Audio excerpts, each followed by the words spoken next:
بسم اللہ الرحمن الرحیم۔ السلام علیکم ورحمۃ اللہ وبرکاتہ۔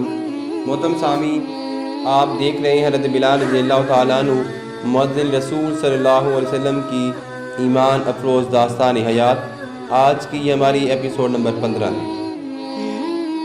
اس سے پچھلی ایپیسوڈ میں ہم نے بات کی تھی کہ کفار مکہ نے حضرت عمر بن العاص رضی اللہ تعالیٰ عنہ کو، جو کہ بعد میں مسلمان ہو گئے تھے، شاہ حبشہ نجاشی کے دربار میں کچھ تحائف دے کر بھیجے تھے تاکہ وہ اپنے مکہ سے بھاگے ہوئے ان لوگوں کو جو کہ حبشہ ہجرت کر کے چلے گئے تھے واپس لے آئے۔ عمر ہر قیمت پر یہ ملاقات رکوانا چاہتے تھے۔ وہ جانتا تھا کہ نجاشی کے اہل مکہ سے تجارتی اور سیاسی تعلقات ضرور تھے، لیکن دل میں وہ انہیں کفار اور بت پرستوں کے زمرے میں سمجھتا تھا۔ وہ ایک خدا کو ماننے والا تھا، کہیں ایسا نہ ہو کہ مسلمانوں کے تصور وحدانیت کی وجہ سے ان سے ہمدردی پیدا ہو جائے۔ آج عمر بن العاص کو ہم فاتح مصر کے لقب سے جانتے ہیں اور ان کے نام کے ساتھ رضی اللہ تعالی عنہ بھی کہتے ہیں۔ ان دنوں میں وہ ایک ہوشیار چرب زبان نوجوان تھا، اور شاید یہی ضرورت سے زیادہ ہوشیاری اور چرب زبانی تھی جس کی وجہ سے وہ اپنے ارادے میں کامیاب نہ ہو سکا۔ اس کی چالاکی اس کے گلے کا ہار نہ بن جاتی تو سارے کے سارے مسلمان زنجیروں میں جکڑے مکہ کے راستے پر ہوتے اور وہ خود دوزخ کا کندہ بنا ہوتا۔ رب کریم نے عمر بن العاص کو ناکام بنا کر اس پر بڑی رحمت فرمائی۔ مہاجرین دربار میں داخل ہوئے تو پہلی نظر میں وہ نجاشی کو اچھے لگے۔ ان کے لباس کی سائدگی، آداب کی شائستگی، چہروں پر نور، بردباری دیکھ کر پاکیزگی اور تقدس کا احساس ہوتا تھا۔ ان کے مقابلے میں عمر کا انداز نجاشی کو کرخ، خیر مذہب بلکہ چھچھوڑا معلوم ہوا۔ عیسائی علماء کا بھی مسلمانوں کے بارے میں پہلا رد عمل یہی تھا۔ انہیں وہ اپنے جیسے لگے، صاحب ایمان، اور تمام اہل قریش سے مختلف، جن سے وقتاً فوقتاً ان کا سابقہ بڑھتا رہتا تھا۔ وہ سب اپنی اپنی جگہ پر کھڑے ہو گئے تو نجاشی نے عمر بن العاص کو اشارہ کیا کہ وہ اپنے نقطۂ نظر کی وضاحت کرے۔ عمر بن العاص نے اپنے دلائل شروع کیے۔ اس کا بیان ختم ہوا تو نجاشی نے مسلمانوں سے سوال کیا کہ اس تقریر کے بعد کیوں نہ انہیں واپس مکہ بھجوا دیا جائے۔ جعفر کی اس وقت وہ حالت تھی جو دانیال علیہ السلام کی تھی جب انہیں شیروں کے پنجرے میں ڈال دیا گیا تھا۔ وہ بات کرنے لگے تو پہلے ان کی زبان لڑکھڑائی، پھر لفظ ٹوٹنے لگے۔ سلسلہ کلام جاری رکھتے ہوئے ذرا آگے بڑھے تو ٹھوکر لگ گئی۔ یوں لگتا تھا کہ حالات ان کا ساتھ نہیں دے رہے۔ ادھر عمر تھا کہ ہر بات کی تردید کر رہا تھا، دلائل پر دلائل دیے جا رہا تھا۔ غصے سے اس کا چہرہ سرخ ہو رہا تھا۔ اس نے جعفر کو بھگوڑا اور غدار کہا، ان پر الزام لگایا۔ انہوں نے نعوذ باللہ ایک جھوٹے نبی کا بہانہ تراش کے مکہ کے سماجی نظام کو درہم برہم کر دیا ہے۔ عیسائی مذہب سے واقفیت اور اپنے طنز و استہزاء کی صلاحیت سے اس نے سما باندھ دیا تھا۔ اس کے ہر دوسرے تیسرے فکرے پر دربار کہکوں سے گونج اٹھتا تھا۔ ہوشیاری اور حماقت دونوں اللہ تعالیٰ کی طرف سے ہوتی ہیں، اور کبھی کبھی یہ دونوں باتیں ایک ہی انسان میں بھی مل جاتی ہیں۔ عمر کے ساتھ بھی یہی ہوا۔ اس کی فتح ہی اس کی شکست ثابت ہوئی، مگر آج جادہ تاریخ کے دوسرے سرے پر بیٹھے ہم کہہ سکتے ہیں کہ اس کی شکست ہی اس کی فتح ثابت ہوئی۔ ہوا یوں کہ جعفر رضی اللہ تعالیٰ عنہ نے عیسیٰ علیہ السلام کا بیان شروع کیا، بالکل اس انداز سے جیسے ہم مسلمانوں کی تعلیم ہے۔ انہوں نے کہا کہ عیسیٰ علیہ السلام نبیوں کے سلسلے کے ایک نبی تھے جو خاتم النبیین حضرت محمد مصطفیٰ صلی اللہ علیہ وسلم سے پہلے تشریف لائے تھے۔ ان کے پیروکار ان سے بے حد محبت کیا کرتے تھے، اتنی محبت کہ انہوں نے غلطی سے انہیں اپنا معبود بنا لیا اور ان کی عبادت کرنے لگے۔ حبشہ میں بھی عیسیٰ علیہ السلام کے لیے دلوں میں اتنی محبت تھی کہ ان کا نام آتے ہی نجاشی کی آنکھوں میں آنسو تیرنے لگے۔ عمر بن العاص نے یہ آنسو دیکھے، لیکن ان کو محض آنکھوں کی چمک سے تعبیر کیا۔ جعفر نے مجھے بتایا کہ ان کا بیان سنتے ہی عمر بن العاص نے اپنی ابا کو ایک جھٹکے سے درست کیا اور اس طرح قدم گاڑ کر کھڑا ہو گیا جیسے کوئی لکڑہارا کلہاڑی کے وار سے پہلے پینترا جماتا ہے۔ یہ موقع تھا عمر بن العاص کو اپنی آخری حجت پیش کرنے کا، جو اس نے نہایت حتمی اور فیصلہ کن انداز میں پیش کی۔ یہ لوگ آپ کے پیغمبر کے بارے میں غلط بیانی سے کام لیتے ہیں۔ یہ کہتے ہیں کہ وہ دوسرے پیغمبروں کی طرح کہ ایک پیغمبر تھے، یہ لوگ انہیں خدا کا بیٹا بھی تسلیم نہیں کرتے۔ آپ نے خود سنا ہے کہ یہ ان کی معبودیت سے منکر ہیں، اور یہ لوگ یہ بھی کہتے ہیں کہ وہ شہید نہیں ہوئے تھے۔ کتنی مہارت رکھتا تھا بتوں کا یہ پجاری، کتنا عبور تھا اسے دونوں مذاہب کے عقائد پر، اور کتنی چابک دستی سے اس نے عیسیٰ علیہ السلام کے بارے میں اختلافات اور تضادات کو سامنے لا کھڑا کیا اور انہیں ہوا دے کر فائدہ اٹھانے کی کوشش کی۔ بادشاہ نے حضرت جعفر بن طیار رضی اللہ تعالیٰ عنہ کی طرف دیکھا اور کہا، بتاؤ حضرت عیسیٰ کی پیدائش کے بارے میں تمہارا کیا عقیدہ ہے؟ یہ کہتے ہوئے اس نے ہاتھ کے اشارے سے محافظوں کو کہا کہ وہ جعفر کو آگے لے جائیں، لیکن جعفر اشارہ دیکھتے ہی خود محافظوں کے درمیان سے نکل کر آگے آ گئے۔ قرآن حکیم میں حضرت عیسیٰ علیہ السلام کے بارے میں جو تعلیم ہے وہ میں آپ کو پیش کر دیتا ہوں، اس کے علاوہ مجھے کچھ بھی علم نہیں۔ پھر حضرت جعفر رضی اللہ تعالیٰ عنہ نے بادشاہ کے سامنے ہمتاً گوش جب دیکھا تو ان کی آواز مزید بلند ہوئی۔ ان کی واحد امید یہ تھی کہ وہ حاکم وقت کو، اس کے وزیروں، درباریوں کو، عمر بن العاص کو، بادشاہ کے عالی شان تخت کے دونوں طرف پتھر کے بنے ہوئے 4 دھاڑتے ہوئے شیروں کے مجسموں کو سب کو سنائیں اللہ تبارک و تعالیٰ اس بارے میں کیا ارشاد فرماتا ہے۔ حضرت جعفر رضی اللہ تعالیٰ عنہ نے یہ ارشاد بیان کرنا شروع کیا۔ کچھ لوگوں کا کہنا ہے کہ جعفر نے آیات قرآنی اس خوبصورتی سے ادا کی کہ بلال یاد آ گیا۔ یہ مجھے اس واقعے کے 10 سال بعد خود عمر بن العاص نے کہا تھا۔ بہرکیف میں اس تقابل کی معافی چاہتا ہوں۔ بلال تو محض ایک نکارہ ہے، اہل ایمان کو نواز کے لیے بلانے والا مؤذن، جسے اپنی آواز دور تک پہنچانے کے لیے ایک بلند جگہ مہیا کی جاتی ہے۔ ویسے عمر بن العاص کی گفتگو اب تک ویسی کی ویسی لچھے دار تھی۔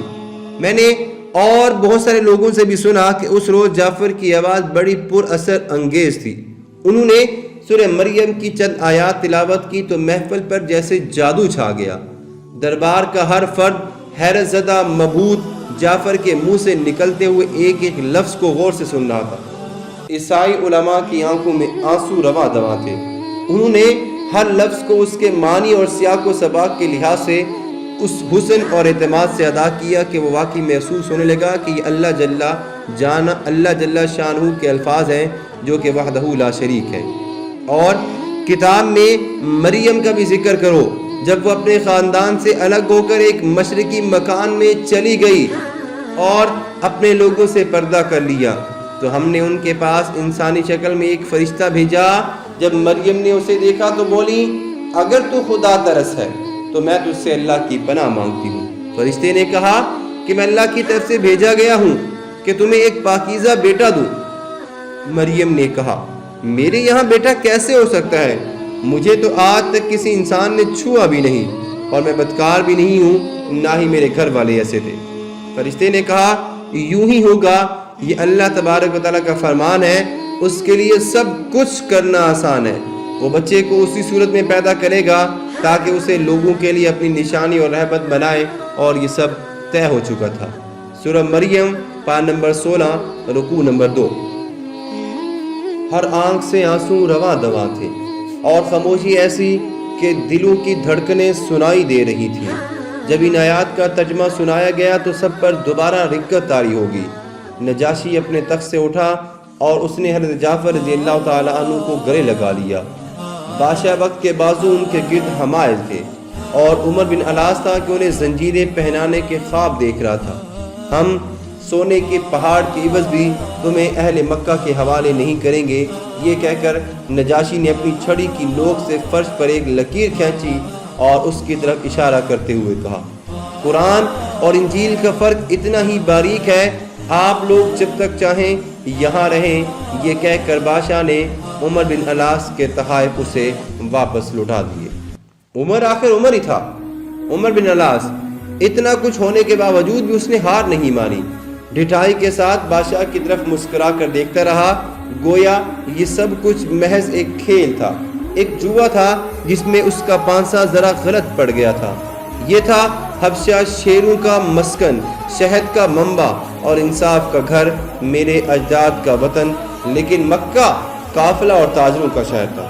یہاں کی ترازو میں انصاف نہیں، ریشم، مسالے اور خوشبوئیں توڑی جاتی تھیں۔ آیات الہی ان کے پاس بھی پہنچتی تھیں، لیکن ان کے ذہنوں نے انہیں قبول نہیں کیا۔ ان کے کان انہیں سنتے تھے مگر ان کے دلوں پر تالے پڑے ہوئے تھے۔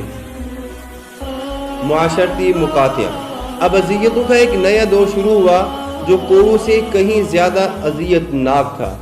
یہ ایک اجتماعی سزا تھی۔ سرکار دو جہاں صلی اللہ علیہ وسلم کے سارے خاندان یعنی بنو ہاشم کے سب افراد کو شہری زندگی سے خارج کر دیا گیا۔ یہ محض ایک معاشرتی مقاطعہ نہیں تھا، اللہ کی زمین پر ایثار رضانی کی ایک انتہائی ہولناک صورت، انسان پر انسان کے ظلم کی ایک بدترین مثال تھی۔ بنو ہاشم سے ہر قسم کا لین دین، شادی بیاہ ممنوع کر دیا گیا۔ کوئی ان کو مہمان نہیں ٹھہرا سکتا تھا، کسی صورت میں ان کی مدد کوئی نہیں کر سکتا تھا، نہ روپے پیسے کی صورت میں، نہ جنس اجناس کی صورت میں، نمک اور شکر کی چٹکی بھی انہیں نہیں دی جا سکتی تھی، یہاں تک کہ کوئی انہیں سایہ تک مہیا نہیں کر سکتا تھا۔ یہ مقاطعہ 3 سال تک جاری رہا۔ غرض یہ کہ انہیں ذات، قبیلہ، برادری، تجارت، دوستی، مربت، رواداری ہر تعلق سے خارج کر کے بے یار و مددگار سپرد صحرا کر دیا گیا تھا۔ انہیں صرف اتنے رسد لے جانے کی اجازت تھی جو وہ اپنی پیٹھ پر لاد کر لے جا سکیں۔ اس فیصلے کا اطلاق بنو ہاشم کے ہر فرد پر ہوتا تھا۔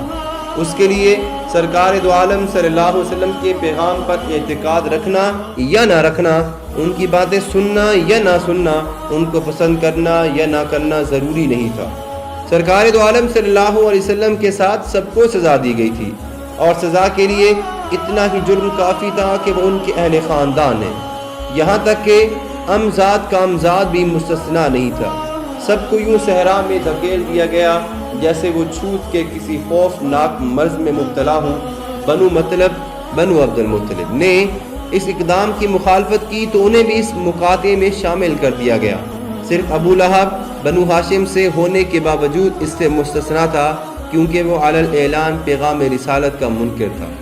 مقاطعے کے اعلان کے فوراً بعد جب سرکار دو عالم صلی اللہ علیہ وسلم اور حضرت خدیجہ بنو اسد کا خاندانی مکان چھوڑ کر بنو ہاشم کے محلے میں اٹھ آئے تو ابو لہب کو ان کی ہمسایگی اس درجہ ناگوار گزری کہ اس نے اپنی بیوی ام جمیل سمیت مکہ کے کسی اور محلے میں رہائش اختیار کر لی جہاں اس نے پہلے ہی سے ایک گھر خرید رکھا تھا۔ مقاطعے کے ختم ہونے کی شرط یہ تھی کہ یا بنو ہاشم خود محمد صلی اللہ علیہ وسلم کا مقاطعہ کریں یا سرکار دو عالم صلی اللہ علیہ وسلم کے رسالت کے دعوے سے باز آ جائیں۔ مشرکین کی سوچ یہ تھی کہ اسلام کو صحرا کے حوالے کر دیا جائے جہاں وہ اپنی تمام تر جزیات سمیت سورج کی ہولناک تپش میں جل بھن کر اپنی موت خود مر جائیں۔ اس حکمت عملی کی ایجاد کا سہرا ابو جہل جیسے سازشی دشمن کے علاوہ کس کے سرد ہو سکتا تھا؟ اسی نے یہ منصوبہ بنایا، اسی نے قریش کے سرداروں کا اجتماع کیا، اسی نے اس کے حق میں دلائل دے کر سب کو قائل کیا، اور آخر کار 40 سرداروں کے دستخط سے یہ معاہدہ طے پایا گیا۔ سب سردار اس کے حق میں نہیں تھے، مگر ابو جہل کے جوش و خروش کے آگے سب نے اپنے اپنے اعتراضات واپس لے لیے، سوائے بنو مطلب کے کہ جن کو بنو ہاشم کے ساتھ ہی شامل سزا کر دیا گیا تھا۔ یہ تھا سفارت حبشہ کی ناکامی پر ابو جہل کا رد عمل۔ اس 2 سال سے زیادہ کے عرصے میں ہم پر جو گزری وہ ہم جانتے ہیں یا ہمارا اللہ۔ ہم نے بھوک اور صحرا کی پیاس برداشت کی، خاردار جھاڑیوں کے پیچھے عارضی پناہ گاہوں میں وقت گزارا، دن کی تپش سے بچے ہلاک ہوئے تو رات کی سردی میں کئی ضعیفوں نے جان دے دی۔ قدم قدم پر مشکلات کا سامنا تھا۔ آسمانوں سے ہم پر موسیٰ علیہ السلام کی امت کی طرح کوئی من و سلوہ نہیں اترتا تھا، لیکن ہم نے پھر بھی حوصلہ نہ ہارا اور ہر اذیت برداشت کرتے رہے۔ اس برداشت میں بھی ہمارے لیے سبق تھا کہ اگر صعوبتیں بالکل ہی انسان کی کمر نہ توڑیں تو وہ آزمائش سے مضبوط تر ہو کر ابھرتا ہے۔ ہمارے لیے یہ سبق شاید من و سلوہ سے کہیں بہتر تھا۔ محترم سامعین، آپ دیکھ رہے ہیں حضرت بلال رضی اللہ تعالیٰ عنہ کی ایمان افروز داستان حیات۔ آج یہاں پہ ان کی ایپیسوڈ نمبر 15 ختم ہوتی ہے۔ جلد ہی انشاءاللہ آپ کی خدمت میں ایپیسوڈ نمبر 16 لے کر حاضر ہوں گے۔ اپنا خیال رکھیے گا، ویڈیو کو آخر تک ضرور دیکھیے گا، اور کمنٹ سیکشن میں ہمیں یہ ضرور بتائیے گا کہ آپ کو ہماری حضرت بلال رضی اللہ تعالیٰ عنہ کی ایمان افروز داستان حیات کی یہ سیریز کیسی لگ رہی ہے۔ اللہ تبارک و تعالیٰ سب کا حامی و ناصر ہو، آمین۔